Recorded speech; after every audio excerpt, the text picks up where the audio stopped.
Hey Grim Readers, happy Veterans Day. I am hoping that I set up my mic right, so I'll wait for someone to pop in and let me know if you can hear me or not.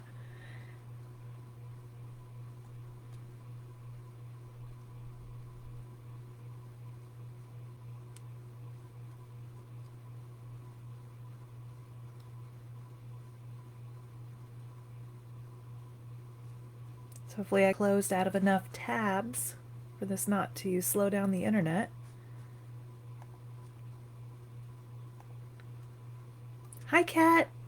Hopefully you can hear me okay. I don't know, it gave me a different setting for my mic. There's always something new, it seems, in these Facebook live chats, so. And I hate to bother you. Go ahead, honey. Can you tell me how to get the Bluetooth off? The Bluetooth off? Yeah, it's on.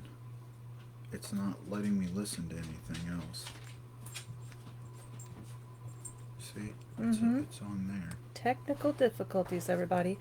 And I don't know, it may be my mic giving me fits. No, because it wouldn't play anything else either. It wouldn't play anything else? No. Let's see.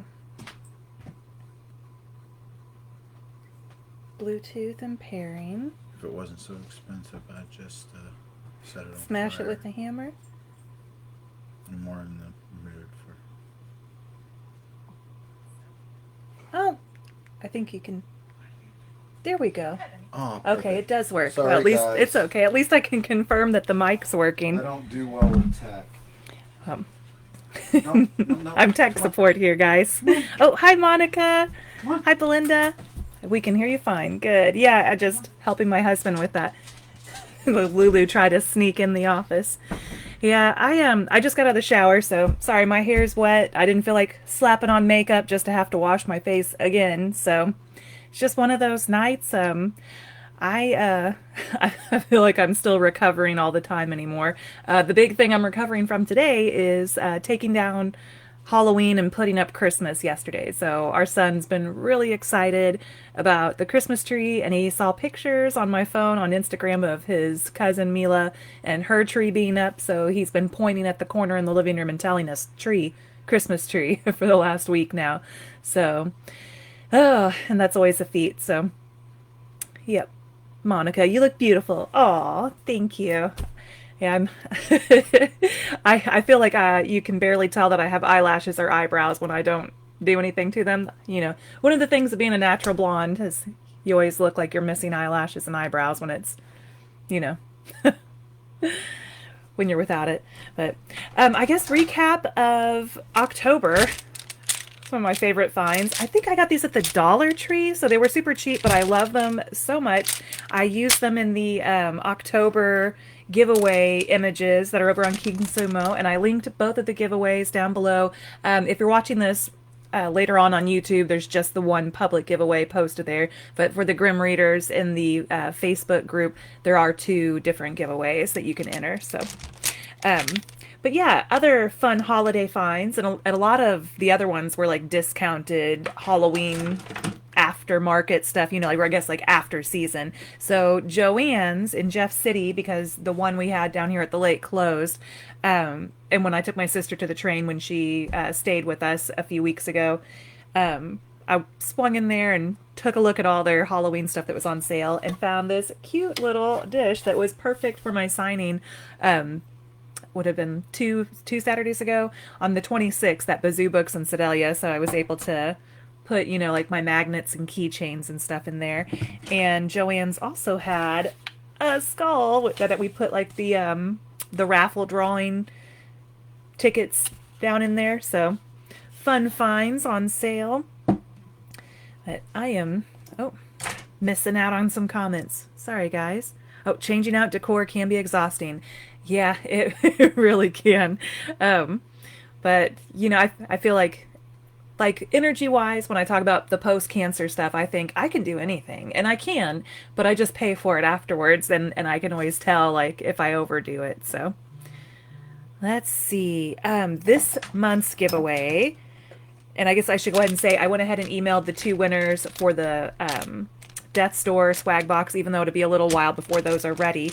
And it'll probably be a couple weeks before the Bub short story will go out to everyone. There were around, I think, 180 people who took the reader survey. So thank you to everyone who did that. And I am really looking forward to getting the Bub short story to everybody and getting these book boxes going. So the giveaway this month is for a signed set of books 1 and 2. So I do have that in order there, of the Return to Limbo City series, along with a Soul Matter candle and a Purgatory Lounge shot glass. You can get this without the glare, and a little Purgatory Lounge coaster. So those are the goodies for this month. And I set that aside. Oh, just some more of my spooky skeleton decor that I love so much. This is actually an older piece that I got at Kohl's a while back, and I bought a few of them, but I was able to take that with me. There's so much light glare for the book signing too. So kind of fun. I've got another one of those that the frame part broke off of that I used to display the keychains and things on. That same Saturday that I did my signing, since we're talking about overdoing it, my Budding Bards kids for the library workshops, the teen writing workshops I do, they had a signing at the library that morning for volume 10, since I've been doing that for 10 years now. It is about 250 pages. It's the longest short story collection that the kids have done so far. So that really took some time for me too. That's been 10 years, and I think I have mentioned before, I'm still talking to a couple different authors about possibly taking over the program, passing the torch. Zave's 13 now. He's in 8th grade. He's going to be starting high school soon, and this is homeschool, so that extra stuff is going to fall to us, and I feel like that's got to take priority over a lot of things. So, but I also want to make sure that I'm making enough time for writing, which has been a struggle lately. October's just been October was something else. Like if you follow, I did post it in the group, but I posted it on my regular author page and on Instagram. Zave's costume this year, Tow Mater from the Cars, Disney Cars movies.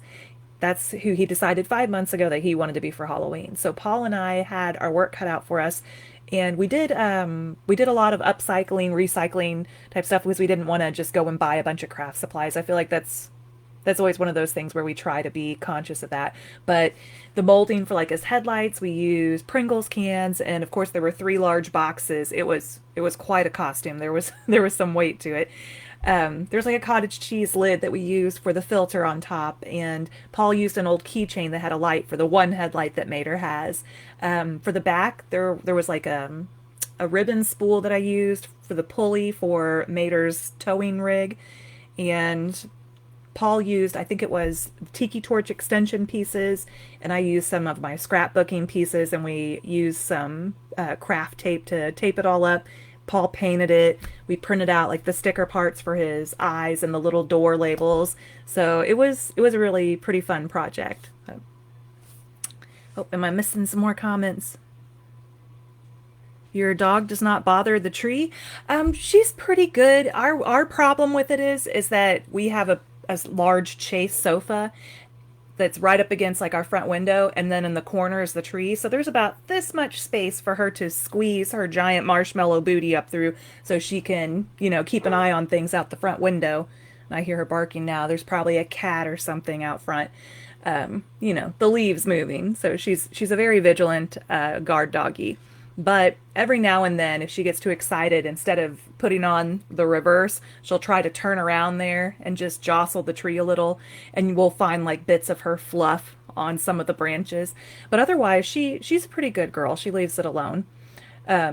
Her treat bag, on the other hand, she's tall enough now that, her head's up over the top of the dining room table where we keep her bag of treats, and she'll go over and just press her nose to it and point at it. Anytime we tell her she's a good girl, she's right over there by the treat bag, like, "Are you sure? Really? Maybe you should prove it." But, yeah, she mostly leaves the tree alone. I feel like I've had better luck with dogs than cats when it comes to leaving decorations alone. I've cried over some things that kitty cats I've had in the past have broken. So let's see. Oh, Belinda. I understand about how you can feel after cancer, even 3 years later.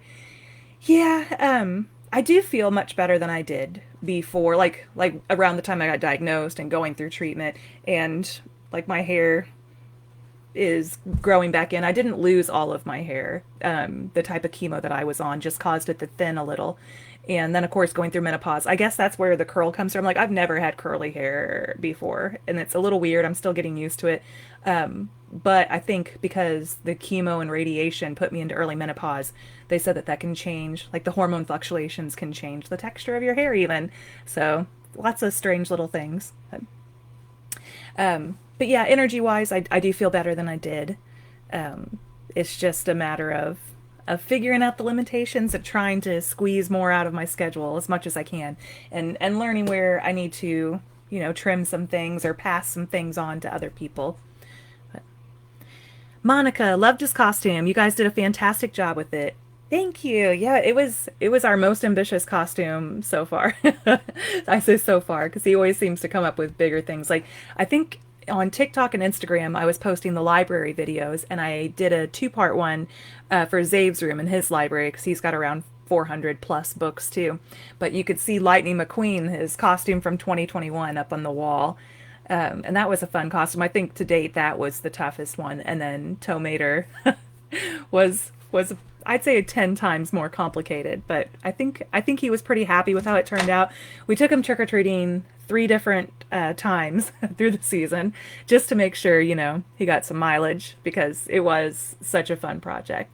But he's been doing a lot of fun little projects too, and we've been trying to incorporate more of that just for like the homeschooling aspect, like breaking it up so it's not so tedious. Like every night before bed, we do the New York Times, the mini puzzles that they have, like Wordle, is it Wordle and connections and the mini crossword and stuff like that. So just some different things to incorporate in with this homeschooling. But I'm trying to think if there was something else I was going to show you guys. Let you know how October went. My doctor appointments, my 6-month follow-ups. I think all the results have been back from them now, so I'm good for another 6 months. So I'm feeling good about that. I've got my GI Joe shirt on for Veterans Day, so I hope you're all having a good Veterans Day. And I think we're going to watch Jeopardy. We didn't have a chance earlier. Paul got home and got straight to mulching up leaves because it's that time of year. Even though it's still in the 60s, we still have the leaves to deal with. So, but I think I will probably cut it short tonight. Maybe I'll call in Lulu. She's been pretty needy today. Oh. And you can see I'm in my pajamas already. All right, Lulu. Okay. Sit down before I get mauled. Did you want to say goodnight? Sadie, do you want to say goodnight? There she is. There's our fluffy girl. Belinda, I have my follow-up on the 20th. Oh, well, good luck. I hope you get all good results back. I think Lulu's ready for her bedtime snacks. You want to say goodnight, Sadie? Good night. All right, guys. Well, I guess we'll catch up with you in December. Probably. Who are you hushing? You silly. All right. Good night, guys.